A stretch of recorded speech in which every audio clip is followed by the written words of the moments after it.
Assalamualaikum warahmatullahi wabarakatuh. Apa kabar anak-anak ustazah? Alhamdulillah, luar biasa, dahsyat, Allahu Akbar.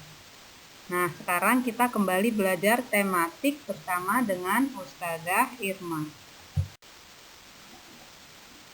Kita sudah masuk di tema 2, subtema 4, tentang keberagaman karakteristik individu.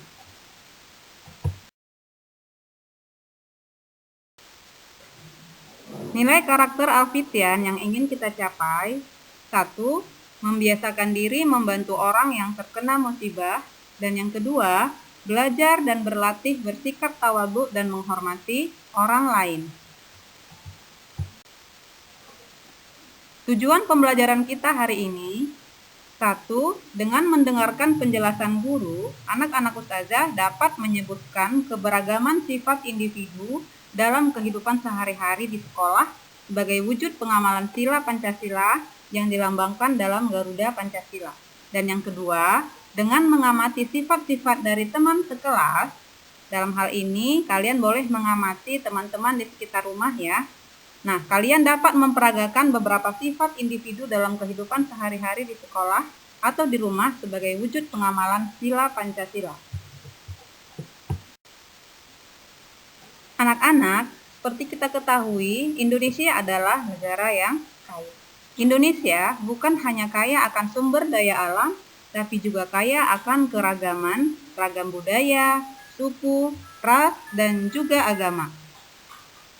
Dari Sabang sampai Merauke, ada banyak suku bangsa yang tersebar di seluruh Indonesia, tentunya dengan keunikan dan kekhasan budayanya masing-masing. Dari semua perbedaan yang ada, yang terpenting adalah kita harus bersatu, sesuai dengan semboyan bangsa Indonesia, Bhinneka Tunggal Ika, berbeda-beda tetapi tetap satu jua. Ingat, bersatu kita teguh, bercerai kita sunyi. Nah, anak-anak, tahukah kalian apa yang dimaksud dengan keberagaman karakteristik individu? Keberagaman karakteristik individu adalah keadaan di mana setiap individu itu mempunyai karakter yang berbeda-beda. Semuanya bisa dipengaruhi oleh suku, ras, agama, dan budaya. Kalian tentu sering mendengar istilah suku kan? Nah, suku adalah suatu golongan manusia yang anggota-anggotanya mengidentifikasikan dirinya dengan sesamanya yang memiliki garis keturunan yang sama. Sedangkan ras adalah pengelompokan sejumlah orang berdasarkan ciri-ciri fisik yang meliputi warna kulit, bentuk tengkorak kepala, struktur rambut, bentuk mata atau hidung, dan simbol-simbol fisik lainnya. Di antara suku yang kita ketahui adalah adanya suku Jawa. Beberapa suku di Pulau Jawa, contohnya ada suku Jawa, suku Madura, suku Betawi, dan suku Sunda. Sedangkan di Sumatera Utara ada suku Batak. Dan di Banten ada suku Baduy, di Sulawesi Utara ada suku Minahasa, sedangkan di Bangka Belitung ada suku Melayu, di Kalimantan Barat ada suku Dayak, dan di Papua ada suku Asmat.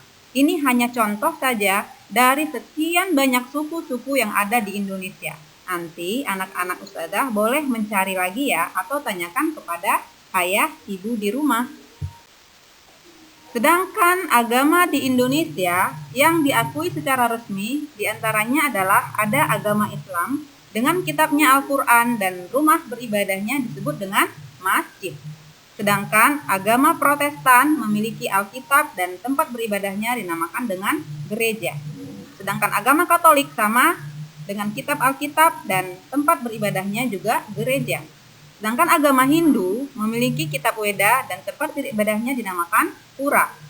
Agama Buddha memiliki kitab Tripitaka, sedangkan tempat beribadahnya dinamakan dengan vihara. Agama Konghucu, kitabnya disebut dengan Su Wuching dan tempat beribadahnya dinamakan juga dengan vihara.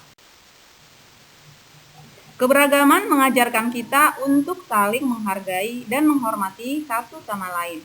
Keberagaman pun dapat menumbuhkan rasa toleransi agar lingkungan di sekitar kita aman, nyaman, dan damai. Nah, anak-anak ustazah, itu tadi penjelasan singkat terkait dengan keberagaman dan karakteristik individu. Hal ini sebenarnya sudah lama dikatakan Allah dalam Al-Quran, yaitu dalam surah Al-Hujurat ayat 13, yang artinya, "Wahai manusia, sesungguhnya aku menciptakan kamu dari seorang laki-laki dan seorang perempuan, dan menjadikan kamu berbangsa-bangsa dan bersuku-suku, supaya kamu saling kenal mengenal. Sesungguhnya orang yang paling mulia di antara kalian di sisi Allah ialah orang yang paling takwa. Sesungguhnya Allah Maha Mengetahui lagi Maha Mengenal."